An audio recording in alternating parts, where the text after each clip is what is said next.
I've had a few requests to cover interrupts on Arduino. Before we do that, we need to talk about registers. So, what is a register? To answer that, we have to look at the datasheet for our microcontroller, which, on the Arduino Uno R3, is the microchip AVR ATmega 328P. The datasheet is a 660-page monstrosity that tells you everything you need to know about the 328P and its siblings. If we look at the CPU core overview, we find a block diagram showing how the main processor is configured. The ALU, the arithmetic logic unit, is responsible for performing calculations like addition, subtraction, bitwise logical operations, and so on. Data can come from or be stored to 32 general-purpose registers, each holding 8 bits, or 1 byte. Other registers exist, like the instruction register, or within I/O modules to assist with pin control. Think of the processor like a kitchen. The ALU is the chef, whose job is to follow instructions and prepare meals, the person that's responsible for executing all the actions.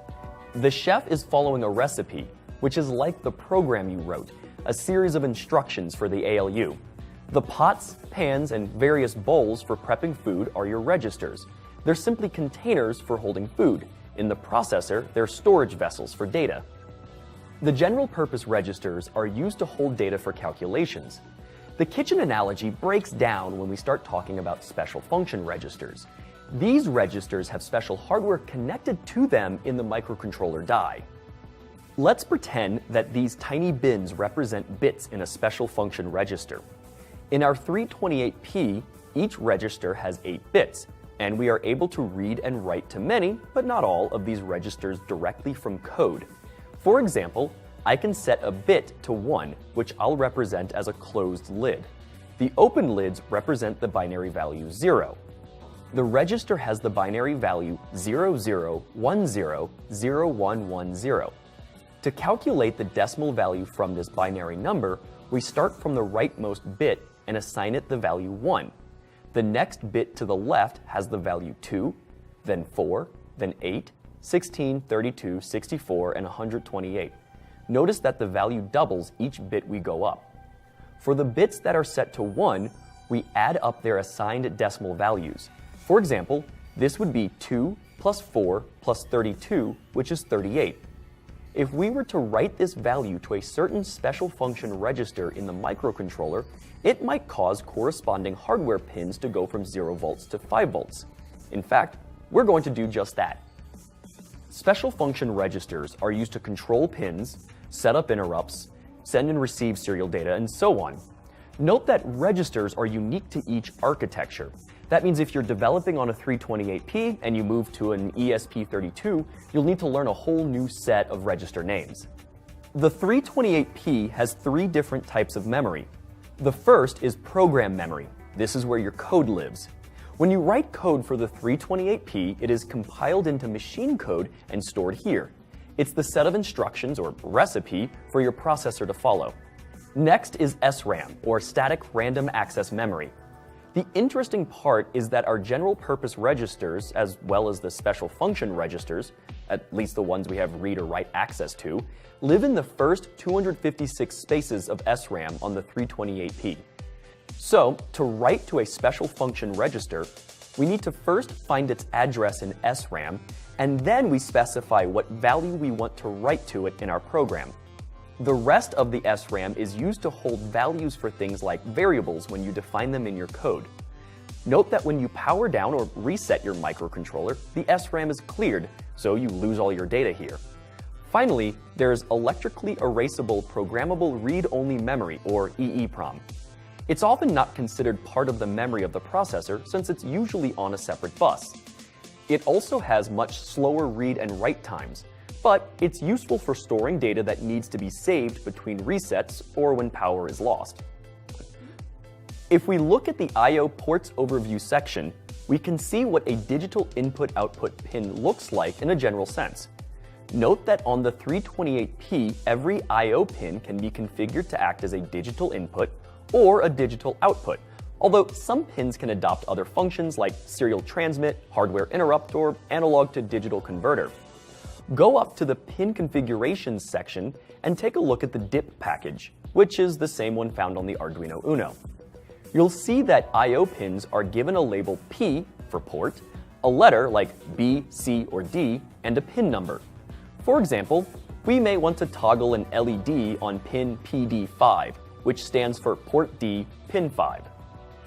To use a pin as digital input or output, we need to be concerned with 3 registers: port, DDR, and pin. Let's navigate to the I/O ports register description section to take a more in-depth look. First, we need to set the DDR, the data direction register for our port D in this case. By writing a 1 to a bit in the DDR, we're telling the microcontroller that we want the corresponding pin to be an output. We want to be able to control the voltage on that pin with our code. If we leave the bit a 0, then we want the pin to be an input, which means we can read whether the voltage is high, around 5 volts for our Arduino, or low, around 0 volts. Next, we have the port register, not to be confused with the hardware port, which is a collection of pins. Note the all capital letters for the register name. If a pin is configured to be an output from the data direction register, then writing a 0 to the corresponding bit in the port register will cause the pin's voltage to be 0 volts. And writing a 1 to the corresponding bit will cause the pin's voltage to go high, 5 volts in the case of our Arduino. If, however, the pin is configured to be an input, then writing a 1 to the same bit in the port register will enable the pull-up resistor on that pin. Leaving it 0 for an input pin will disconnect the pull-up resistor. As you can see, the port register performs 2 duties depending on if the pin is an input or output. Finally, the pin register should generally be treated as read-only, and its purpose is to give you the input values on the pins of that port. We'll look at an example of how to do this in a minute, but first let's see how these registers are organized in memory. If we navigate to the register summary section of the datasheet, we see the registers listed with their addresses in SRAM. Note that they're in reverse order. Special function registers can have functions other than controlling pins. For example, TCCR0A is used to control timer 0, which is useful for things like setting interrupts and creating pulse width modulation signals. Some bits are unused or reserved as noted by a dash. And likewise, a whole register may be marked as reserved. These usually have special functions internal to the processor and generally should not be written to. Let's start with a very simple Arduino example. Whenever a button is pushed, an LED lights up. It's trivial, but it serves as a great way to see how to use registers to control hardware. Starting with an LED and button on a breadboard, put a 330 ohm resistor in series with the LED's anode. Connect a wire from the resistor to pin 5 on the Arduino. Connect another wire from the LED's cathode to one of the button's pins, as these pins will share a common ground connection. Then connect those pins to ground on the Arduino. Finally, run a wire from the button's other pin to pin 2 on the Arduino. We've defined our button and LED pins to be 2 and 5. We've set the button pin to be an input with the pull-up resistor enabled and the LED pin to be an output pin. In loop, we read the state of the button pin, which gives us a 0 if the button is pressed and a 1 if the button is not pressed. If the button is pressed, turn the LED on, otherwise turn it off. The Arduino framework gives us a layer of abstraction. Functions like pin mode and digital read are reading and writing values to the necessary registers for our 328P.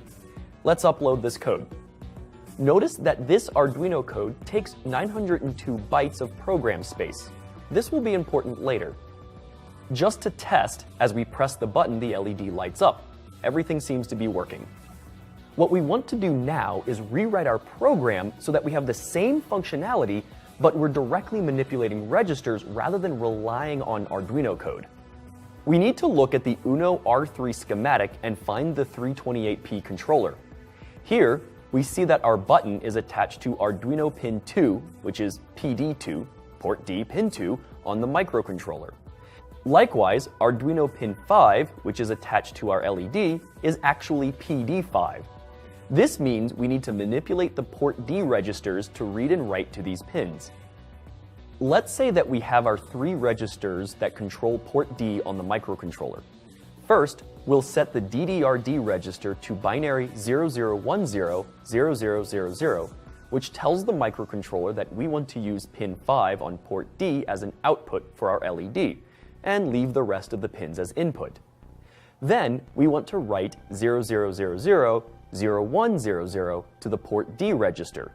This will enable the internal pull-up resistor on pin 2, as that pin was configured as an input. Let's make these changes in our code. Remove our pin mode functions and replace them with DDRD equals capital B 00100000 semicolon. Note that starting a number with capital B indicates that we're using binary. So binary 00100000 is really 32 in decimal. You could replace this number with just 32, and it would mean the same thing. It looks like we're setting a variable named DDRD. In reality, we're calling a predefined macro for the 328P that assigns the value 32 to the register at the DDRD address. If we dig into the Arduino source code, we find a file named iom328p.h, which defines all of our registers for the ATmega 328P. In it, we see that DDRD is defined as a macro used to manipulate special function registers and given the address hex 0A. If we look at the register summary section in the datasheet again, we can confirm that SRAM address hex 0A is indeed the data direction register for port D. Back in our code, we want to add port D equals binary 00000100. This enables the pull-up resistor for pin 2. Note that it also causes pin 5 to be set to 0 volts, as we've already told pin 5 to be output in the previous step. Upload your code to the Arduino. Press the button, and we see that our circuit is behaving the exact same way as before. Now, let's try replacing the digital write functions with direct register writes. In the first one, we want to turn the LED on, so replace it with port D equals binary 00100000. And we want to turn off the LED in the second one, so replace it with port D equals binary 00000000. Upload the code. When I push the button, the LED comes on, but wait, it doesn't turn off. What's going on here? Remember how setting or clearing a bit in the port D register can enable or disable the pull-up resistor if that pin was set to an input? Well, it looks like we're disabling the pull-up resistor for pin 2 when we're trying to turn the LED on and off. Oops. We could change that bit to a 1 in both writes to port D, but this is a good time to talk about setting and clearing individual bits in a register. Other parts of your code may try to set or clear bits in the register, and we want to leave those alone to just make the single bit change we need. So, how do we do that? First, we need to use the left shift operator. This shifts all the bits to the left by the number of positions specified. For example, the number 50 is 00110010 in binary. If we wrote 50 less than 2, it would shift all bits to the left by 2 positions, resulting in 11001000, which is 200. Note that zeros are appended on the right side during the shifting operation. So, to set bit 5, we need to left shift the number 1 over by the number of times equal to the bit's position, 5 in this case. This gives us binary 00100000. We then want to read the current value of the port D register, which will likely be something like 00000100, as pin 2 is configured for a pull-up. We want to use the bitwise OR operator to perform the OR operation between each of the corresponding bits. 0 or 0 is 0, 0 or 0 is 0, 1 or 0 is 1, and so on. By doing this, we keep all the same bit values that were in port D except for bit 5, which we've changed to 1. We then write this value back to the port D register. In our code where we want to turn on the LED, we change it to port D equals, open parentheses, 1 left shift LED pin, close parentheses, vertical bar for the OR operation, port D semicolon. This shifts 1 to the left by 5 bits, as LED pin is equal to 5, performs a bitwise OR operation with the value currently in the port D register, and writes that result back to port D. The method of setting a bit doesn't quite work for clearing a bit, meaning we want that bit to be 0. To do that, we start again by shifting the number 1 over by the number of times equal to the bit's position, which we'll want to be 5. We then perform a bitwise NOT operation on this result to invert all the bits. 1s become 0s and 0s become 1s. So, in our example, we have 1101, 1111. We then want to perform a bitwise AND operation on this number with the current value in port D. This is likely to be 0010, 0100, as the LED on pin 5 will probably be on, and pin 2 still has the pull-up set. Move down the bits again and perform the AND operation. 1 and 0 is 0, 1 and 0 is 0, 0 and 1 is 0. Only bit 2 is kept set in this instance, as 1 and 1 is 1. Notice again that the bit values in port D are kept the same except for pin 5, which we've successfully cleared. In code, this looks like port D equals tilde for the NOT operation, open parentheses, 1 left shift, LED pin, close parentheses, ampersand port D semicolon. This shifts the number 1 over to the left 5 spaces, performs a bitwise NOT operation on that result, and then performs a bitwise AND on that with the value in port D. Ultimately, this clears bit 5 and writes that value back to port D. The last piece we need to consider is the digital read function. Remember that we want to read the value of the pin D register, but we need it so that we get a 0 or 1 for the state of that pin. If we were just to read pin D, we'd get the state of all the pins on port D. So, how do we isolate just pin 2? We first want to left shift the number 1 again by the number of times equal to the bit's position, 2 in the case of our button. We then read the value of the pin D register, which I'll write as a series of X's, as we don't know what state the pins will be in. An X can either be high or low, 1 or 0, we don't know. We use the bitwise AND operation on these values, which is known as masking. Here, we're defining which bit or bits we want to keep, and the only bit we care about is bit 2. When we perform the bitwise AND, the result is 0 for each bit in the first number that is 0. It doesn't matter if the X is 0 or 1, 0 and 0 is 0, as well as 0 and 1 is also 0. The only bit that stays the same is bit 2, as 1 and 0 is 0, and 1 and 1 is 1. So, whatever value was in that bit in pin D is kept. If this X happens to be a 1, the value would then be binary 0000, 0100, which is 4. We want the result to be 1 if that bit is set, so we right shift this result by 2, the same number we shifted by before. Now, if bit 2 of pin D is high, we get 1 as a result, or if bit 2 is low, we get 0.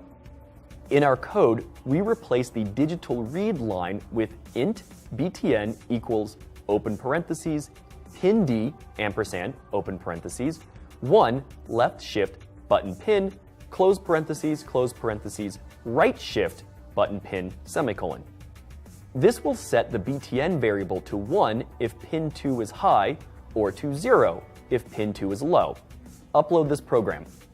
We see that the circuit is back to working again. To make life a little easier, the Arduino library also has the _BV macro, which is defined for the AVR family of microcontrollers, and our 328P is in that family. The BV macro just makes the 1 left shift by bit number operation a little easier to read and faster to execute. We can replace our left shift operations in our code with _BV bit number. It's slightly easier to read, but it's also important to understand the BV macro, as you'll often see it in C code examples for AVR. We can upload the code to see that it works exactly the same. But here's the interesting part. Remember how our Arduino code was 902 bytes in size? Our newly optimized program now compiles to just 462 bytes. We nearly halved the size of our program by manually reading and writing to registers. If you're making a product and you need your code to be as small and fast as possible, learning to deal directly with registers can be very helpful and get rid of the extra code overhead that Arduino introduces. However, if you're making a project or a prototype and you just need something to work, that extra development effort can be quite a pain to learn new registers and register names for your architecture. In that case, the abstraction layer that Arduino introduces is a wonderful blessing. Being able to call digital write instead of having to figure out which bits to flip in which register is fantastic. All that being said, if we want to do more advanced things like set up interrupts, then learning how to deal directly with registers is the way to go. We'll talk about that next time we look at leveling up your Arduino code. See you then!